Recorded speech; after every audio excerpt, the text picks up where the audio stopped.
RWBY season is slowly coming back. Hell, it's kinda already here. We've got the fan art, we've got the theories, we've got shipping going full blast, we've got the controversy.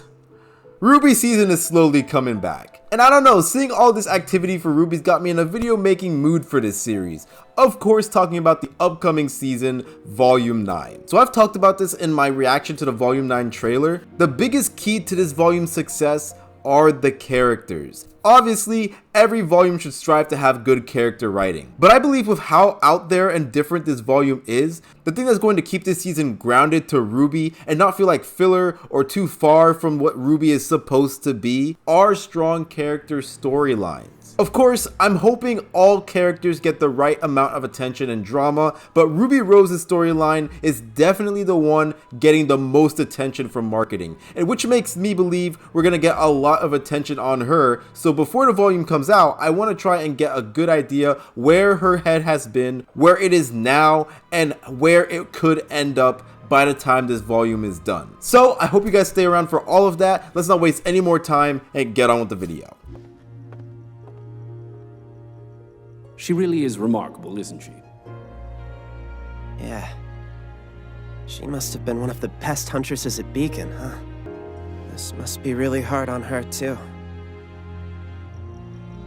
It most assuredly is.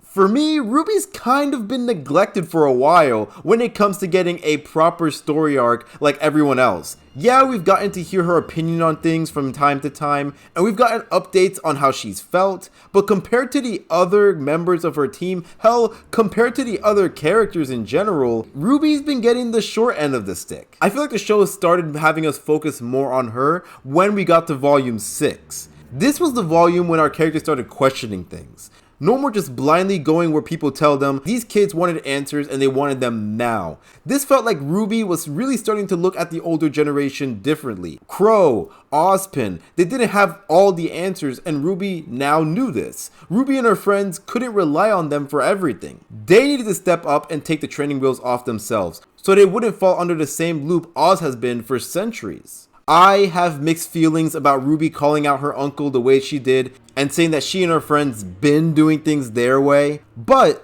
there's no denying that by the end of Volume 6, the story had the kids coming up with their own plans, thus starting RWBY's journey on how not only to be an adult, but how to be a good leader too. Volume 7 comes along, and this is when RWBY starts to step into that leader role. I say this because I'm pretty sure RWBY wasn't really seen as a leader since she first separated from her team after Volume 3.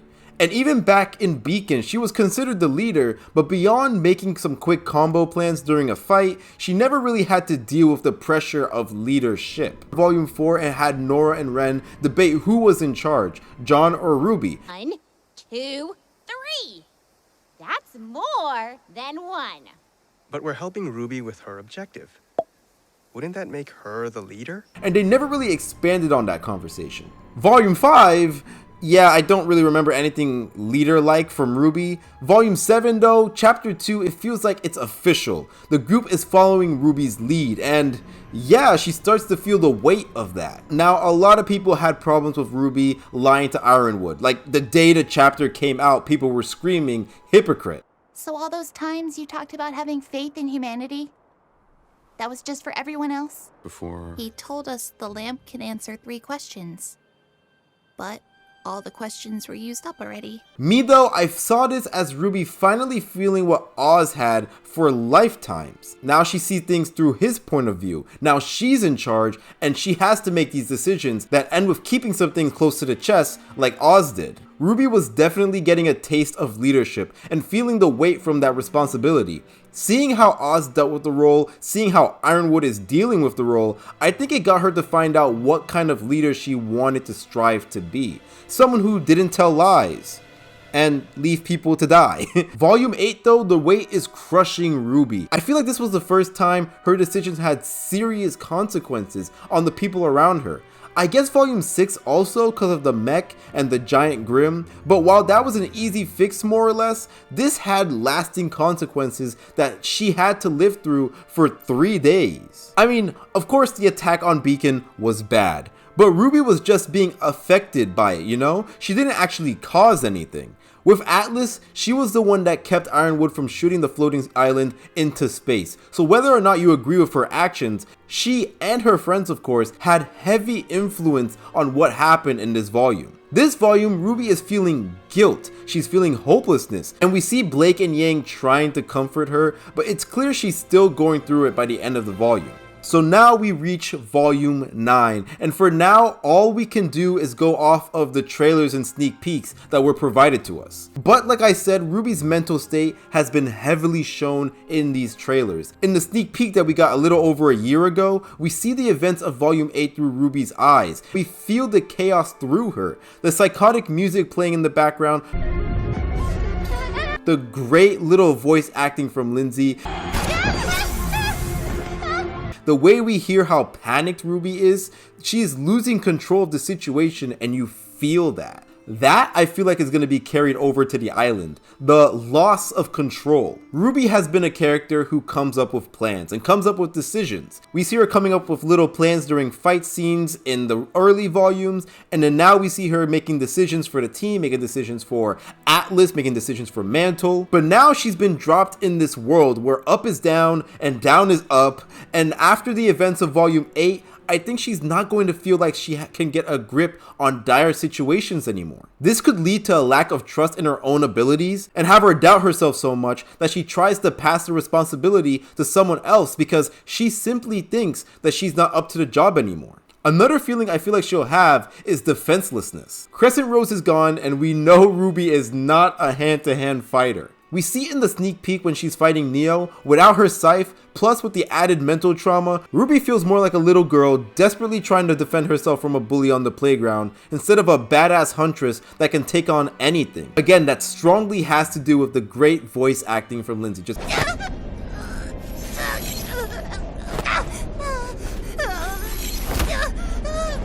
absolutely well done. Of course, I don't know for how long RWBY will be without her scythe. Maybe she won't get it back until she starts to feel better mentally. Maybe she will get it back, but still feel like she can't fight anymore. Whatever the case, I feel like she'll be carrying that fear and vulnerability while she's fighting and even while she's just adventuring. And that'll cause her to be really fragile throughout this whole volume. The question of identity will also be asked in this volume. Based off of the official teaser that was released in 2022, what are you? What are you? Is a question that a lot of our characters are going to have to answer. In the official trailer that was released in 2023, there was a line about how someone, most likely RWBY, was never the hero. You never were the hero. There are some people who heard this line and just thought, oh, it's just RWBY commenting on how Team RWBY fucked up, because a lot of the fandom talked about how their team didn't act like heroes in the past. And yes, RWBY has put audience reactions in the show in the past. I mean, bright side, we finally get out of this house. But I do believe this isn't the case here. RWBY has talked about wanting to be a hero in the past. She wanted to be a hero like the stories. As a girl, I wanted to be just like those heroes in the books, as someone who fought for what was right and who protected people who couldn't protect themselves. This initially does sound pretty generic. Oh, you want to be a hero. How cute. But when you realize that being a hero isn't really necessary for a huntress, it starts to feel more than just your run-off-the-mill dream. I mean huntresses. Really, all you have to do is follow whatever contract you agreed to, whether it's keeping Grimm away from a village or transport this person or object from point A to point B in order to collect your fee. Like, you don't have to go out of your way to save people. You're freelance. You just have to find work and that's it. It's not like My Hero Academia where the people are actually trying to be heroes. I know Oz said in an earlier volume that huntsmen are tasked to protect the people, but I'm basing what I'm saying on how I've seen the job work in the show. People make requests or jobs, and huntsmen and huntresses pick whichever one they want. But back to the trailer, the person talking to RWBY, I'm pretty sure, is the island, or the villain, or herself and the island, going through RWBY's biggest fears and telling her that her dreams are unattainable, that all she's good for is messing up. RWBY will be dealing with this internally, and while I don't think she'll be physically alone for too long, I have a feeling Team RWBY will probably come back together in the front half of the volume. She will be keeping all of this to herself for a long time. Carrying a rather large burden with you. I'm fine.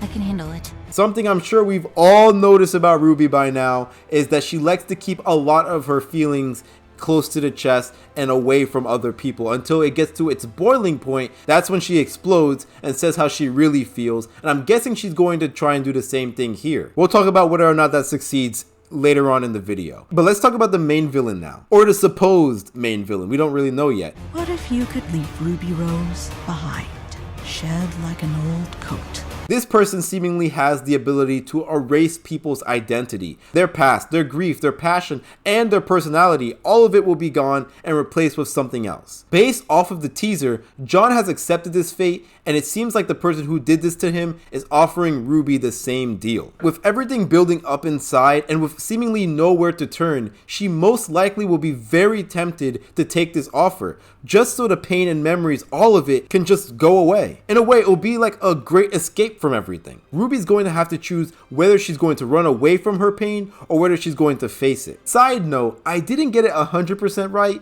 In fact, I didn't even get it 50% right, but I might have been kinda right with the whole memory loss and forcing Ruby to choose to face her pain or run away from it thing. But instead of a nominee-like character doing it, we might actually get an actual villain doing it. But, you know, I don't know yet. Check out that video though, because it's actually a little bit more right than I thought it was going to be. I feel like, yes, the lesson Ruby's going to take from this is that she can't hold on to her pain or run from it. That she needs to let her friends in so that they can help her. Do I think after this volume everything's just going to be peachy?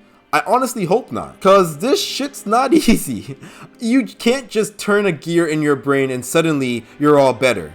But I think this volume can help Ruby find a response to this pain, a method that includes her loved ones to help get her through her mental anguish now and in the future as she walks down the path to recovery one step at a time. I think that would be the best way that they can do this. Yes, her character is supposed to be a leader, but that doesn't mean that she has to bear all of the pain and pressure of the role alone. I feel like if they did this, it'll feel real, it'll be sweet because it'll bring the team close together, and it won't feel rushed since this volume is only going to have 10 episodes. So that is where my script ends. I really have nothing more to say. I hope you guys enjoyed this video. I don't really know if this is considered, I guess it is kind of considered a theory, but I just kind of wanted to get a good idea of where Ruby's mental state is now, especially considering that the RWBY has been doing the whole long haul that they love doing and stretching out Ruby's storyline throughout multiple volumes. I kind of just wanted to just collect it all and just have it all neat and ready for volume 9 so we know where we are. Honestly, while I was writing the script for this, I didn't realize just how connected RWBY's storyline is. Am I a fan of how they structured it? Not really, but I can finally see RWBY's path, where she is, how she got there, and I can possibly see where it's going into the future. I am really happy that my nominate theory is seemingly kind of right. Obviously, the volume hasn't come out yet, but it seems like the whole memory loss thing and RWBY having to choose whether or not she wants to run away from her pain or not, that sort of seems to be where they're going with it, which I'm really excited for. I am excited for a lot more RWBY. I'm excited to finally, you know, kind of get into her mental state and get a little bit of that angst, but also just see her, I guess, talk to somebody. I really liked it when she talked to Yang, and I'm hoping we get more of that with more of the team in the future. So tell me what you guys thought about my video down in the comment section down below. Tell me what you guys think RWBY is going through right now. Do you think it's all going to be solved in this volume, or do you think, like I do, we'll at least start to get, you know, towards the right path? You know, we'll start to get towards, like, you know, more healthy thinking rather than, you know, negative, unhealthy thinking that RWBY is going through right now. I hopefully have more RWBY videos planned in the future. I definitely plan on reacting to volume 9. So if you guys are looking for another reactor, I know there's so many out there, but if you're looking for another RWBY tuber, just subscribe, check out my next RWBY video whenever that comes out. Thank you guys for watching again. I really appreciate it, and I will see you guys next time. Until then, bye.